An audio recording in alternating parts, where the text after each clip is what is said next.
Hi, I'm Tim. Welcome to Watchbox, and thanks for logging on. We are waking up with watches, and everything you see on this show is for sale.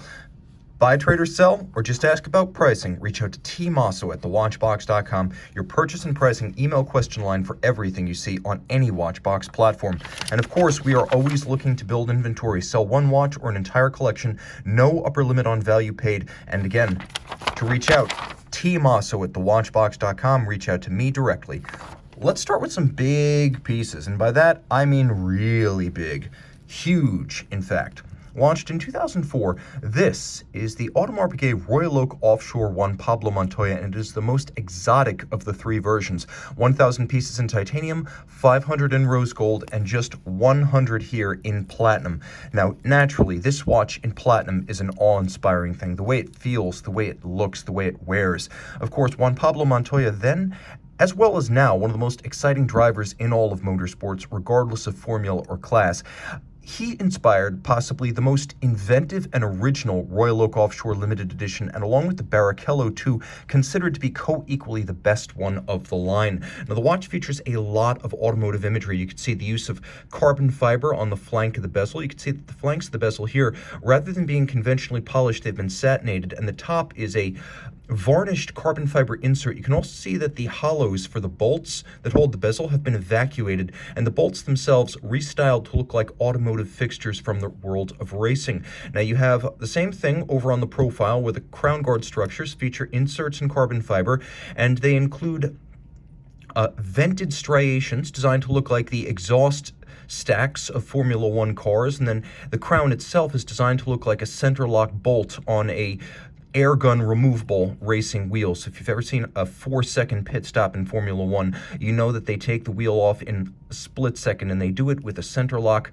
interface that looks a lot like this crown. On the dial side, you can see there is a flag motif on the patisserie, which is a lovely and understated way of referencing the world of racing. And of course, the tachymeter scale needs no changes, given that it is a sporting chronograph scale anyway. The hands have been modified into grills, and then you can see that the watch includes a custom case back with the image of punched out metal, much like you would find on a vintage racing car, and that bears the winding mass. The timepiece, of course, with a display case back, which was not common on the offshores back in the early 2000s. This was an exception at the time. It would be years until the display case back became standard issue. You can also see that the bolt pattern of the bezel is echoed in the case back, and this timepiece featuring a Jaeger-LeCoultre 889 base. You can see that lovely Valet de Joux watchmaking.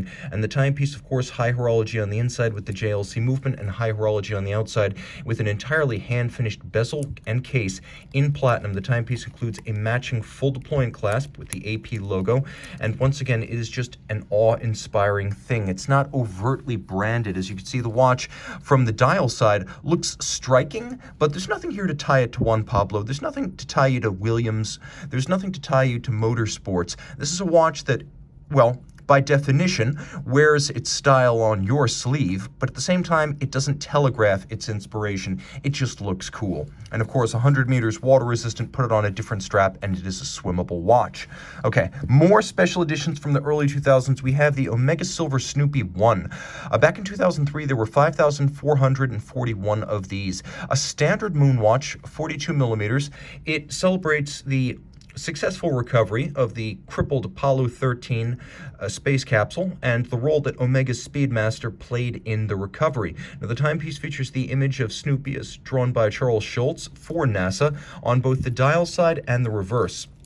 Of course, this is the image of Snoopy that he drew for NASA, not knowing in advance that there would be a famed award on behalf of NASA relating to Omega. This is something he drew as a general award graphic for high-grade suppliers of services to NASA. That's the Silver Snoopy Award, and this was the image he drew for the Silver Snoopy Award, not realizing how famous it would become after the Apollo 13 episode. Now, the timepiece, of course, is standard moonwatch, which means aside from the graphic on the caseback and on the dial, you have a Hesalite crystal, you have a caliber 1861 Lamagna-based manual wind movement inside, 42 millimeters with the lyre-style lugs and the asymmetrical case with the shear guards for the crowns. Throw it on the wrist and it wears like a standard moonwatch. This is a timepiece that was largely forgotten, except by the most dyed-in-the-wool of moonwatch aficionados until the 2015 Silver Snoopy 2 arrived, shortly thereafter becoming a certifiable phenomenon on collectors markets,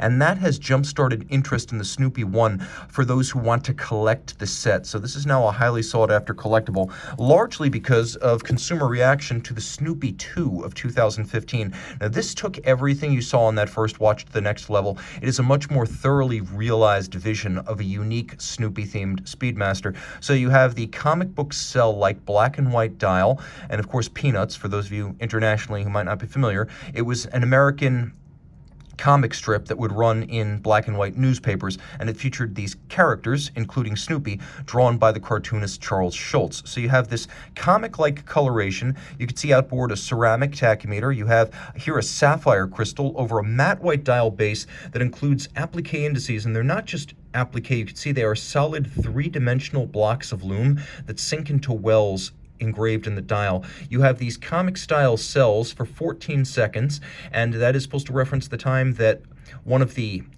retro rockets was firing on the command capsule in order to return it to Earth orbit. So the 14 seconds, and then what could you do with 14 seconds in a comic book style? You can see the hands are blackened on white for high legibility. Failure is not an option. That's actually a line from the Apollo 13 movie. And then, of course, you've got Snoopy over at 9 o'clock in the sub-register for constant seconds. There's a lot more to talk about here, though. First, you've got a bespoke strap made for this model, textile on the top, contrasting stitch, calfskin on the bottom, full deploying clasp, polished and satinated, and then the case back, something special.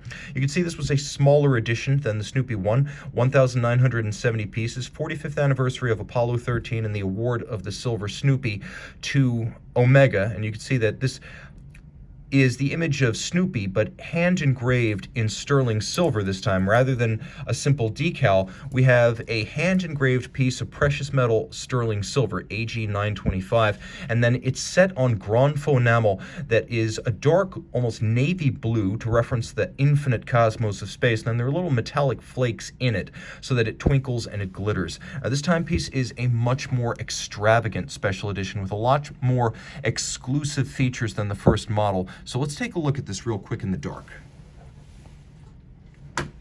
As you can see, the Snoopy 2 is really something. The full tack is loomed. You can see those solid blocks of luminova for the indices.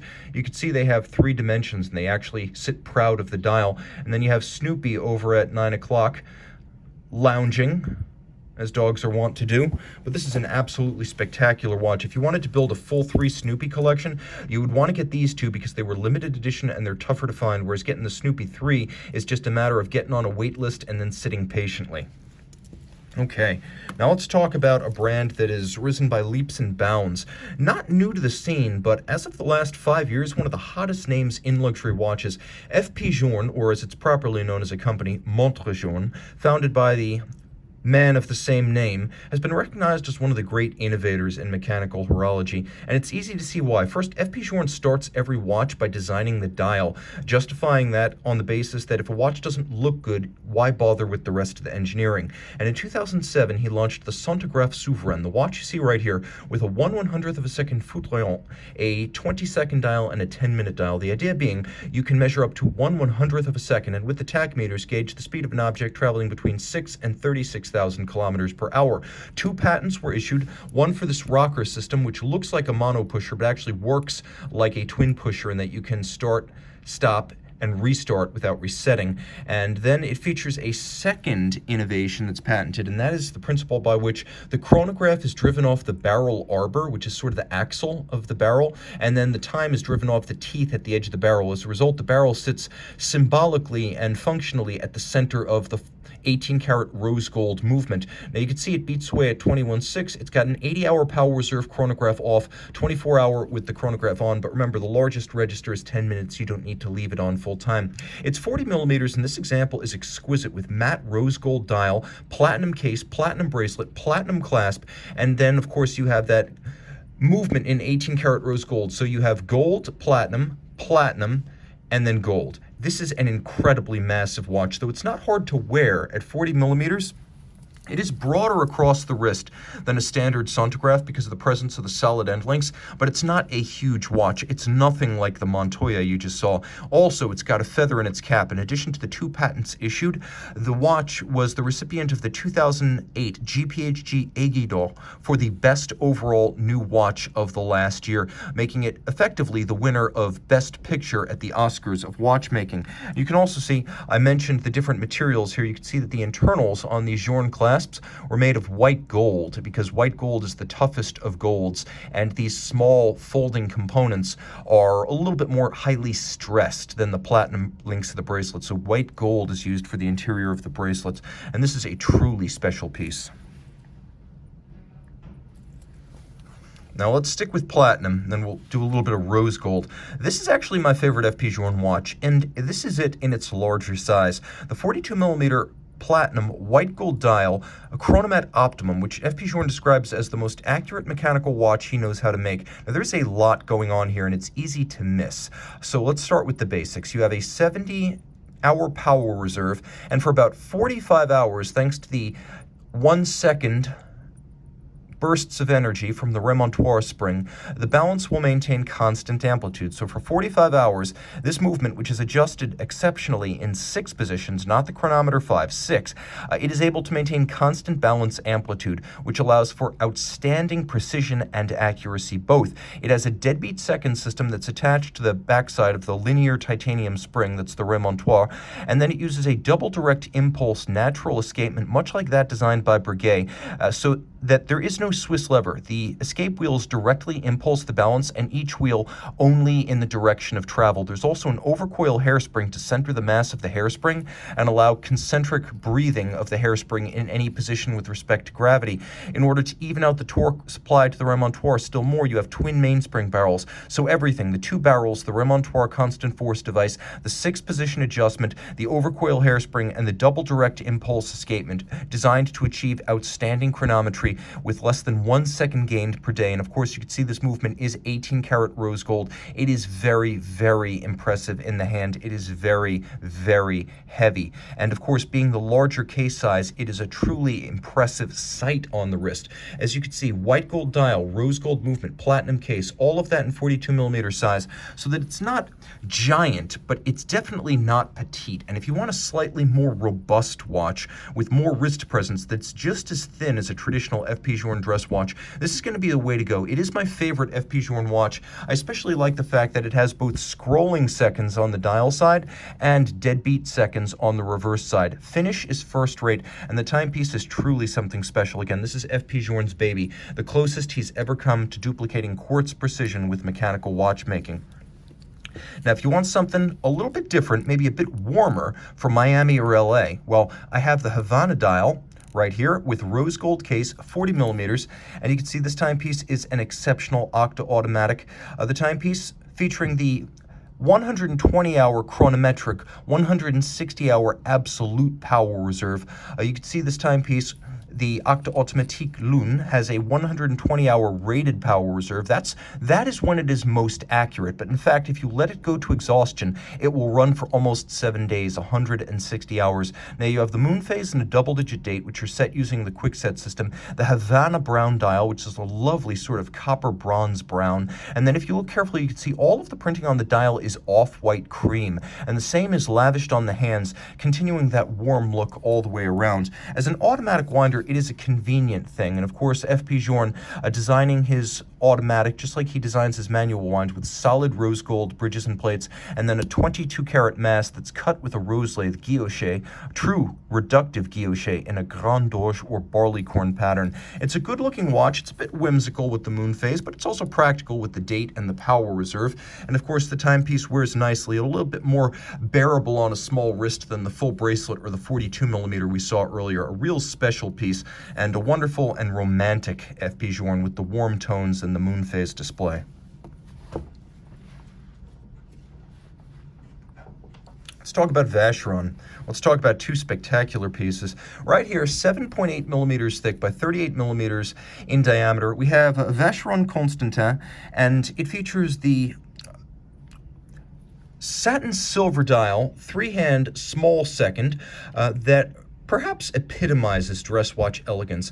Now, this is contentious, but most dress watch purists do not like to have a date on the watch. It creates an imbalance. Some describe it as a wart on the face of the dial. And this watch does away with all of that, but the detailing is exquisite. You can see the Dauphine-style hands have been half frosted for better contrast against the dial base, and each of the applique rose gold indices has been minutely faceted on its edges, as well as mirror polished on its top. The dial base is a satin silver, an opaline or frosted. There's a little bit of a dropped seconds track with a concentric pattern at center, and then you can see there's a metallic track outboard of the minutes that's actually brushed and concentric. You can see that the case is surprisingly sophisticated, and this model, which is reference A2172, includes stepped lugs and stepped mid-case with a coining around the case back. It's a truly gorgeous little watch that has a lot of strength in its case profile and its lug profile. Throw it on the wrist real quick and you can see that it wears with traditional elegance. It's not petite and unusually slight the way some true vintage dress watches can be, but I feel like in the year 2021, 38 millimeters is just about perfect for a men's dress watch, and you can see it under 8 millimeters thick, thinner than a Royal Oak Jumbo. It is quite svelte and a wonderful dress option that will slide beneath a cuff. Turn it all over, you have a Vacheron manufactured caliber 4400. Now, if you look carefully, you can see that it is broad, it is flat, and it uses a center wheel architecture, just like a vintage manual wind movement or a pocket watch. You can also see that it features one sharp interior angle over the center wheel, and then lovely and lush Côte de Genève perfectly aligned from bridge to bridge with engine turning on the base plate. You can see the mirrored anglage lighting up on the edge of every bridge, and then the Poinçon de Genève on the movement, yes. And that being, since the 1880s, the imprimatur of high horology standards, finish, and regulation in Geneva-made watches. But you can see since 2012, it's also on the case. So this is now a full watch standard of finish, chronometry, and overall quality. Now, it's a surprisingly long-legged movement with a 60 to 65-hour manual wind power reserve. Kari Voutilainen has actually taken this movement apart and commented favorably on both its architecture and its finish, and I can't think of a more ringing or significant endorsement. Now, turn back the clock, and we have here the first ever perpetual calendar chronograph from Vacheron. This is the 49005, launched back in 1992. It was a revelation and a recapitulation of Vacheron's commitment to high-end, complicated mechanical watchmaking. The timepiece is 38 millimeters in platinum, and after 1992, about 500 examples in rose gold and fewer than 300 in platinum were made, and this is that scarce platinum model. You can see the dial has a wonderful cruciform symmetry and balance to it with lovely vaulted baton-style hands and matching stick indices applied in white gold. You can also see it's a Sigma-style dial, the a priori marks down at 6 o'clock, referencing the use of white gold on the hands as well as the indices. This was something Vacheron continued after the late 90s, so you can see the watch is very much of the period. You can also see on the reverse side the old Helvetic head hallmark, so you know that if production started in 1992 and you have that pre-St. Bernard, pre-1995 Helvetia hallmark, that this watch would have been made between 92 and 95. You can also see the 38 millimeter case, which is beautiful, full of character, and in great condition. It includes welded-on lugs. This is old-school case construction where the case would be made separately from the lugs. There would be slots cut in the case, the lugs would be inserted and then welded on with all evidence of the weld joint removed to create this sharp break. So this is a handmade case and a hand-finished case. The movement, of course, is a hybrid featuring a perpetual calendar moonphase module on a Rolex Piguet 1185 base. Vacheron calls that the caliber 1136. It is a high horology automatic winding integrated chronograph with perpetual calendar and column wheel and vertical clutch actuation. So in other words, it is a hand-finished, hand-regulated high horology ultra-thin automatic chronograph movement for a high horology watch. Vacheron, until the arrival of its first manufactured tourbillon in the early 2000s, was not an integrated manufacturer, and in fact was not a manufacturer in any sense. The ultimate établisseur, Vacheron, right up until the 21st century, was famed for the quality of the embellishment and upgrades made to parts assembled under its roof, and this watch is the epitome of that. If you want établisseur Vacheron at its best, you want this watch. Also, not just the first Vacheron perpetual calendar chronograph, but keep in mind it is automatic winding, meaning this is one of the very few Vacheron dress watch perpetual calendar chronographs that winds itself, a very scarce piece, even more so in this condition with full box and papers. Okay, let's talk about two big ones from Geneva, and these are unusual Rolex watches. I always like to have something a little bit different, and I don't think they become much more so than this Rolex Daytona 116509 white gold with diamond paved dial. I actually dig it. I know I'm not supposed to like gems on a man's watch, but somehow this works. It's cool, ice cool. And you can see that the gems don't read as gems the way diamond indices or paved lugs or crown guards do. On a white gold case, it's a lovely frosted appearance that's chilly from clasp to dial side. 40 millimeters, of course, it's got the in-house caliber. This is a P-series watch from 2001. Throw it on the wrist. The Daytona remains flat, flush, and more of a cushion case than a round case to this day.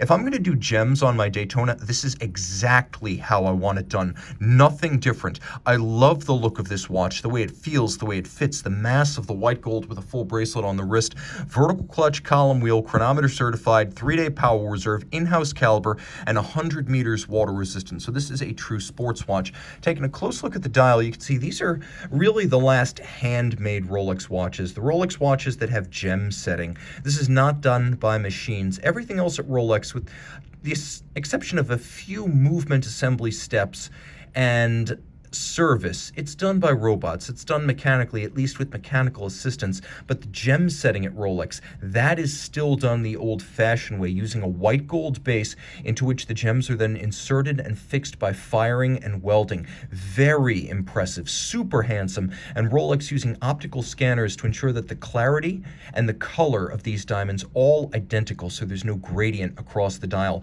Very, very special. And again, a versatile watch, tough enough to wear every day, because it is, under all that, a Daytona.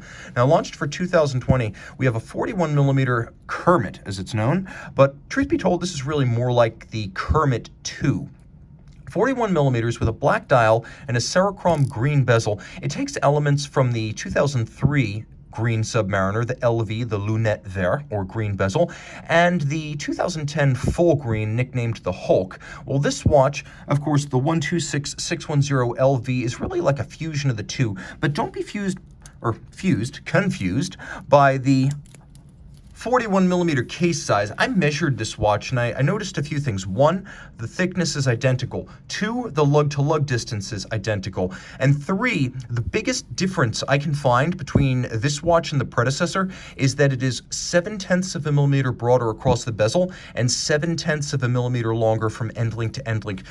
The conclusion, it looks and wears exactly the same. But newness carries privileges, including the vast majority of its 5-year warranty and the fact that it has a 3-day movement now in the 3235. Okay, let's be accurate. It's 70 hours, but just about 3 days. Now, inside here, you have the glide lock system, which carries over from the previous 6-digit watch. It's 20 millimeters of incremental adjustment in 2 millimeter increments. So you have the ability to use it for fine sizing. For example, if your wrist changes size during activity or inactivity, or you can just pull it out all the way, use it over a dive suit, then it becomes a full dive extension. 300 meters water resistant, 120 click bezel with ceramic insert, the world's best feeling and sounding dive bezel. Actually, let's have a listen, because this is truly special. Razor sharp and yet silky smooth. I don't know how Rolex pairs sharpness with smoothness, but it's remarkable. It's absolutely unique. The Rolex bezel feel has only been matched, in my opinion, by Cartier and Grand Seiko, meaning this is some elite company. Again, a wonderful watch if you're just going to have one watch for life. But if you want to go a little bit wild, wet and wild, with your sports watch that's swimmable, how about something from a brand that's made less than 3,000 pieces since 2002, that makes only 150 pieces per year, and let's go with 105 meter water resistance. And that's exactly what you have in this model launched in 2015, the Bethune DB28 Grand Sailor. Now, there is a Grand Sport model that's more conventional, but this one, all in blue, has been nicknamed the Grand Sailor. And you can see on the reverse side, the serial numbers are low because these are rare watches. You might note that the titanium case has been blued, and you ask me, Tim, what happens if it scratches? What happens is that it gets blued again, because this is done by firing rather than PVD. There's no deposited material. If it gets scratched, when it goes back for service at de Bethune, they simply fire it again and re-blue it. The dial features a number of signature elements, including micro-light engraving. Let me grab my polishing cloth.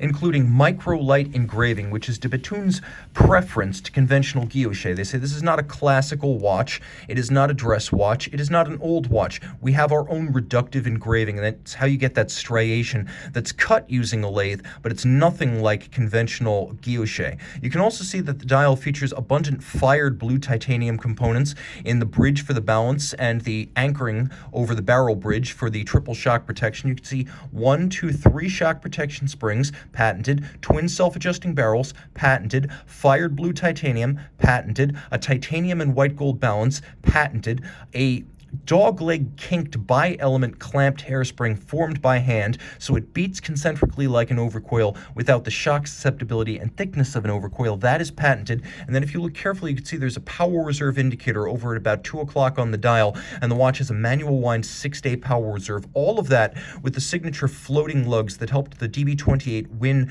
the Aiguille d'Or, or the overall prize, at the GPHG in 2011. So this is just one of the most extravagant sports watches you can buy, with one of the finest pedigrees in modern watchmaking. De Bethune is my personal favorite brand, and I can usually give an unqualified endorsement to everything it makes. This watch will fit to your wrist, and there are 2 different lug sizes available. So if you want to send it back to De Bethune at some point in the future, they'll swap out the lugs, often for free, as they'll take your old lugs and give you a new set. So it's very much tailorable. It also features a proprietary integrated strap that's wonderfully supple on the wrist, looks good, feels good, and frankly, not only does it look good, but it looks like nothing else. Okay. Here's a model launched in 1992, and it's a personal favorite of mine. 35.5 millimeters across by 9.4 millimeters thick. This is the Patek Philippe 5040G. You can see it is technically part of the Gondolo series. It's a perpetual calendar with a micro rotor automatic, black dial, white gold case, and as you can see, the tonneau style case is seamless. It's a backloader. There is a case back that snaps on, and then you can see that there's no seam between a separate bezel and the case band, so it's very fluid, lush, and organic from the top. You can also see that the watch features a shaped sapphire, which is always difficult to fix to a case and achieve water resistance, so Patek Philippe really sweated the details, making this watch perfect with a rather challenging assembly. Movement and dial, because of the seamless bezel and one-piece case, all loaded through the backside. You can see it is the Patek caliber 240 micro rotor that first debuted back in 1977. 48-hour power reserve, micro rotor automatic to open up the case back like a manual so you can see everything. The rotor and the winding bridge don't block the view. Free sprung with a Gyromax style balance. It's just to 5 positions, and it beats away at 21.6 with the 48-hour power reserve and drives a perpetual calendar, which features coaxial registers for the 24-hour subdial. So you know, for example, whether you're looking at about 4:17, or pardon me, 4:18 in the morning or 4:18 in the evening, and you can see, well, it's in the morning because that little stub index is just past the 24 approaching 6. You can also see the day. There's a leap year phase indicator and a month indicator, and then coaxial radial date and a moon phase. And the moon phase has an adjustment interval of 122 years until you need to fix it again. The perpetual calendar can deal with irregular length months and leap years. You don't need to reset this calendar, provided you wear the watch until the year 2100. You can also see the movement is nicely finished, as Patek finish rarely disappoints. There is a broad ungulage on the edge of the bridges. Let me see if I can capture it a little bit better. There it is. The Côte de Genève are rich, lustrous, luminous, and deeply laid down by a abrasive wheel across the bridges. All screw heads are black polished with chamfered slots and circumference. And then you can see there's engine turning across the base plate with satination on the wheels. The watch includes a full deployant clasp, which is not universal on the 5040s. Again, this model came out in 1992 when deployant clasps were not common on even high-end complications. It's an easy watch to wear on the wrist, being about 43.5 millimeters lug to lug. It's also a superb unisex option, as well as a choice for those who prefer discretion in their high horology complications. And as you can see, easily slides underneath the cuff.